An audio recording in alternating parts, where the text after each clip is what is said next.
Hi, everyone. This is the Creating Queer Space Work and Community Introduction video.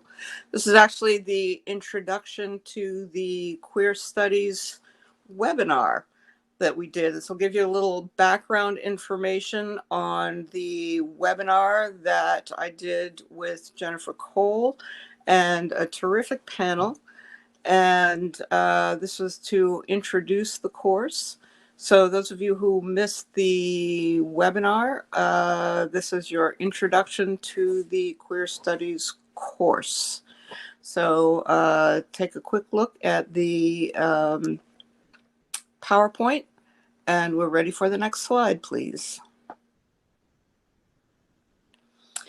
So here are some of the ideas, terms, and concepts for the course.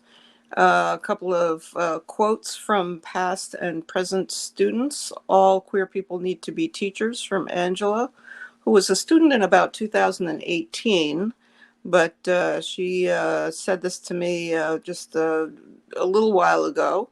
And I thought this was a great quote, as it helps to have all of us get together in a created community or an organic community and to learn from each other. So that's one of the points of the class. And another from Michael this past semester, who said after the first couple of readings, the more I learn about queer studies, the less I understand what I thought I knew. So I told him I'd give him an A from then on in, and because he had gotten the idea of the class right off the bat. The idea is that whatever preconceived notions we had about this topic, or actually about any topic, uh, hopefully we lose them when we come in because we're just interested in learning more. So that's what I like to bring to the class. And the thought is that we're here to learn from each other and not to bring our preconceived notions in to just teach each other in a dogmatic way. We're here to support each other's learning in a safe space. And the original thought behind the class, as I first conceived it, was to give the students a safe space. And it's changed into really a place where a community can grow. LGBTQAI plus whoever come in and support each other's learning, listen to each other, have an academic and community discourse in a safe space, and really support each other's learning in a positive way. And it really grows into a larger organic community every semester. It's really been a joy, and a lot of students are still in touch with each other. Former students come back as TAs, and it really progresses from there. Students who graduate come in and speak and talk about their work. Colleagues come in, queer colleagues come in and talk about their work. And it's a really wonderfully organic community that has grown over the past 5 years that we've been privileged to offer it. And we're really privileged to offer this webinar at this time. So one of the things that we start with are terms and concepts that may be familiar, but we may not have definitions for in our everyday usage of them. And one of the things that I've said before in the other videos and in class that I'll continue to repeat is that whenever we learn a new discipline, or a new language, we need to learn the usage of them. And one of the first words, of course, is queer, which we use in the definition of the class itself as an academic word. It has a little bit of a different meaning, but in its original usage in English, queer meant different, peculiar, odd, or separate. It came into use in about in the 20th century, in about the teens and the 20s. And it came to be applied to homosexual men in around the 30s and the 40s. And it's still in use in British English to mean disrupting, as in queering a deal or queering a play, um, upsetting something. You can still hear it used today in the larger British Commonwealth countries. And in academic usage, it's a term of analysis. So queerness or transness means a way to analyze a structure, or it's a concept that's applied to a process of thought. Um, Also, you might be familiar with the prefixes cis and trans. Cis means on the same side as, trans means on the opposite side from, as in cisgender or transgender. So those should make sense. They both come from Latin. And the other term that you'll probably hear a lot is intersectional. So we're going to talk about intersectional. Intersectional means shared. And so it very often is used in terms of salient identities. Salient means a salient identity is an identity that cannot be changed, like race or ethnicity or gender. Or we use it now in terms of sexuality too. And there was a different definition of sexuality in the 18th and 19th centuries. It was thought that you could change that. And it was also thought that sexuality was determined by an object. In other words, who you were attracted to determined your sexuality. Now, what we believe is that it's a brain identity, that you can determine your sexuality is determined by yourself. You don't need to have an object. It's a subject identity, so it's a salient identity. So those are some of the ideas, terms, and concepts, along with ideas of social science, which we'll get further into within the course as we go along. This course is taught as a social science, and we will discuss that further. And Guilford, I can take the next slide, please. So questions and issues for the formation of queer community. The idea of queer community comes about in this class because it's one of the most common issues that are questions that students have. Does a queer community exist today? If so, where is it? What is its nature? How is it created? And how do I find it? So one of the issues, especially for a class that's a social science and deals a lot in history, is, well, I know it used to exist. I know it used to exist before everything went digital, or before the pandemic, or before things were the way they were, or in your day, meaning me, as an older queer person. So, but it doesn't exist in the same way. I don't know where it is. I don't know where to find it. I haven't met anybody since I've been here, or I've met very few people, or I only know my roommate, or I only know my partner, or there wasn't a queer community in my high school. So where is it? And if it does exist, it's only social. And I don't understand it beyond dating, or I don't understand it beyond Tinder or Grindr or any of the other dating websites. And I'm not interested in that because ... So where is it? What, how do I find it? And if it exists beyond, sex and dating, what, where is it? How would I create it? How does queerness and transness play in my life? I don't know any queer adults that I'm aware of, except now I know you. So, what can you tell me? In other words, where is this queer community that you speak of? How are we supposed to create it? How are we supposed to be a part of it? Now what?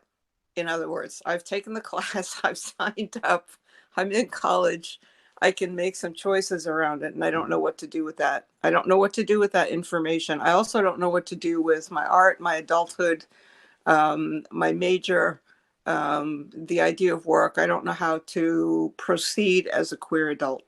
So this is how the idea of community came to be a central theme of this class. So we are going to attempt, as we do in every class, to have you address those issues. I can't address those for you. I can put in readings, materials, actions, bring in guests, give you my experiences and my research and my years of study and experience as well, of my own experience of community, but I need you to buy in to your own ideas, experiences, hopes, thoughts, research, etc., and create your own community with each other and beyond. So that's exactly how that's going to work in this class. Okay, Guilford, next slide, please. So the panelists, the fabulous panelists on this, and you will see the video because thanks to Guilford we have it, were Jennifer Cole, Paul Fitzgerald, Thomas Mackey, Jacqueline Nunez, and Rico St. Paul. And they were friends, they were colleagues, some of them were students, some of them were working adults, all identified as queer, and they absolutely volunteered their time to do this webinar, to talk about their experiences from coming out to being queer parents, to being queer professionals, to being involved in politics, to being involved in work, to being involved in art, to being involved in everything that they could possibly think of in queer history, queer community, queer reality, having, you know, as I said, queer parenting, to come in and some of them have come in and also talked to the class in person when we had in-person classes, and that's fabulous as well. And most of them do their own work in the queer community as well. So this was just fabulous, and you will see the Zoom event also. But this was their introduction, and this is also one of my favorite pictures.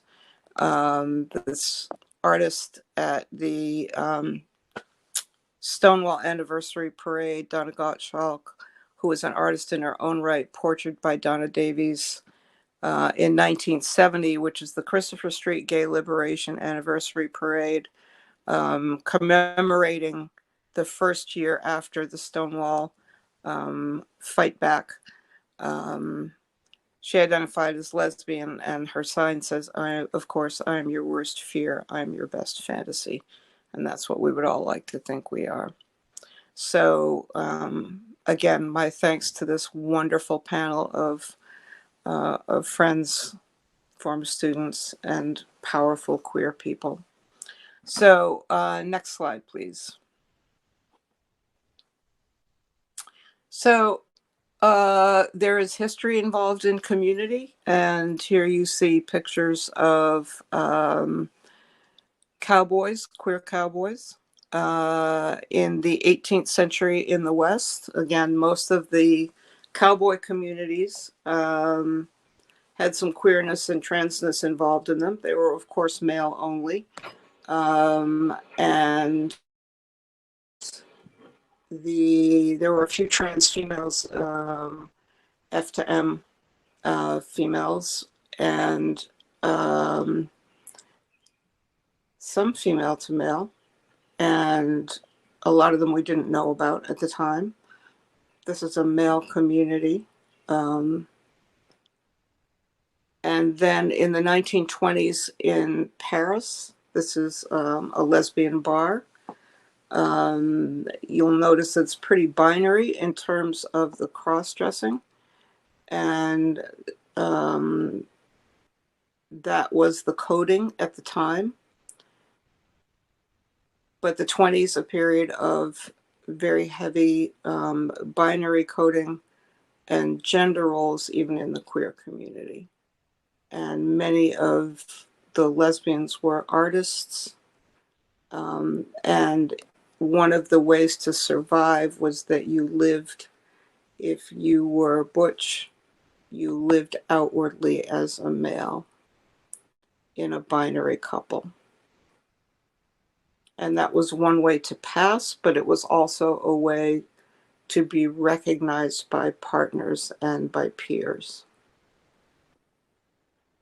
Okay, next, please. And then the personal is the political, 20th century and 21st century. Paris is Burning. Of course, the New York drag ball scene and the queer family, the family of choice as opposed to family of origin. And we'll talk more about that in the class. But Paris is Burning, controversial today, but one of the most important archival documents that we have about queer life, drag life, transgender life from the early days. Transgender people of color, and showing the family structure, the queer family structure, the trans family structure, and also showing the beginning of the HIV/AIDS. Unfortunately, excuse me.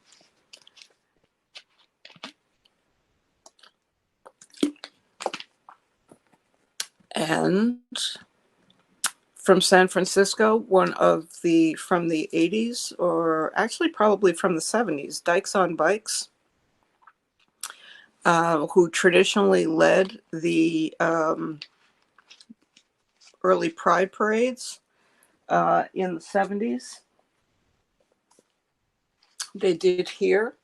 My partner at the time rode with them a couple of times to lead off the pride parade. And then the second, the first float, the second item in the parade after Dykes on Bikes here, at least, was always a flatbed truck with the drag queens dancing.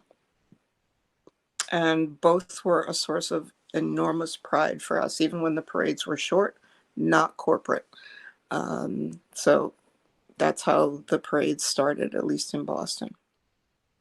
Okay, Guilford, next slide, please.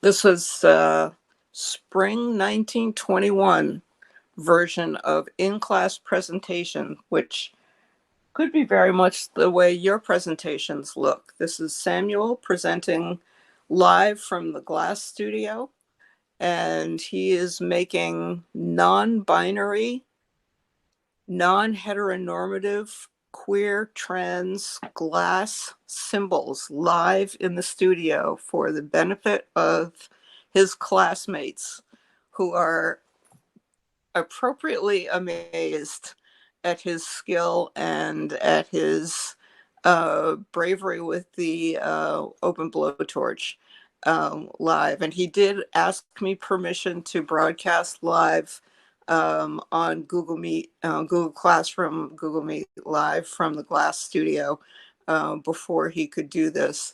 And before he did this, and I okayed it, and he made again, non-binary, non-binary ornaments, symbols that he designed himself, and he made one for us. Non-binary gender symbols out of glass. He made a couple for us live during the broadcast, during his presentation time in the Glass Studio with the open flame. So there's an example of what you could do for your queer studies presentation, final presentation. But it was fantastic. It was great. So did his classmates, obviously.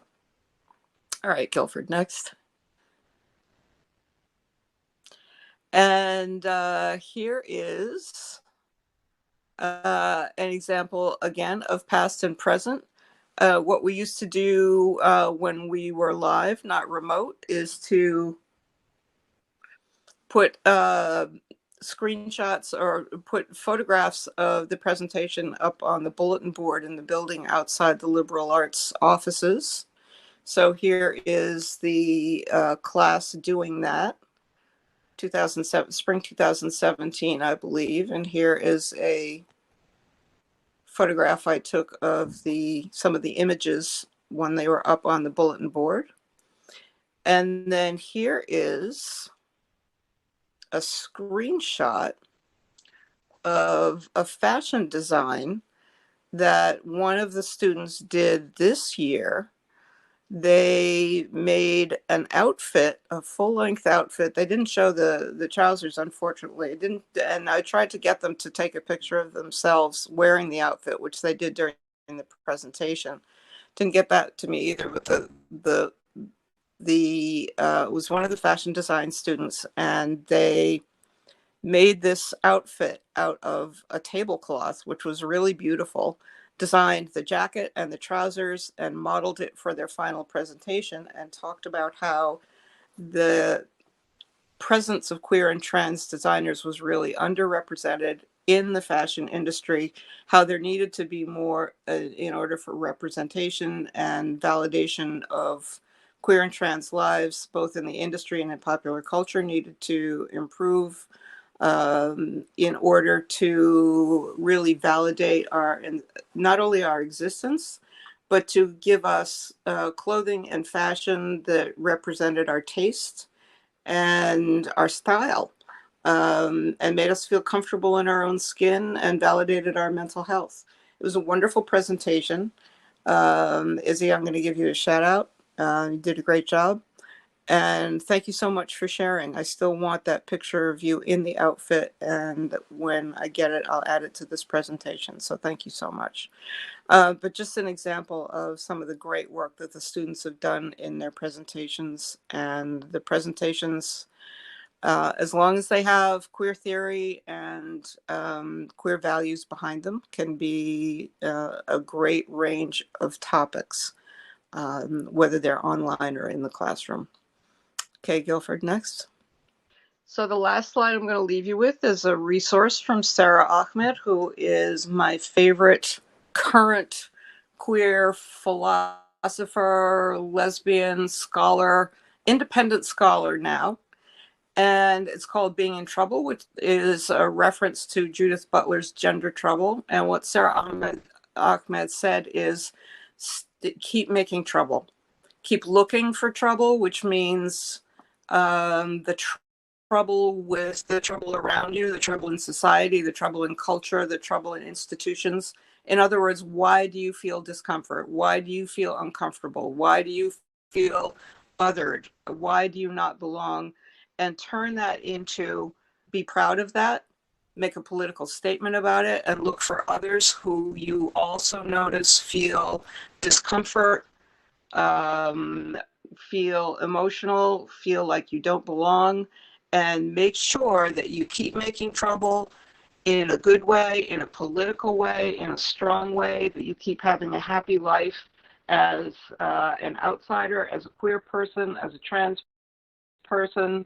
Make sure that you have your queer identity in place, that you keep looking for trouble, that you keep causing trouble, and that you keep having that strength to do that outside of the institutions, outside of the structures, that you keep working for positive change in an intersectional way.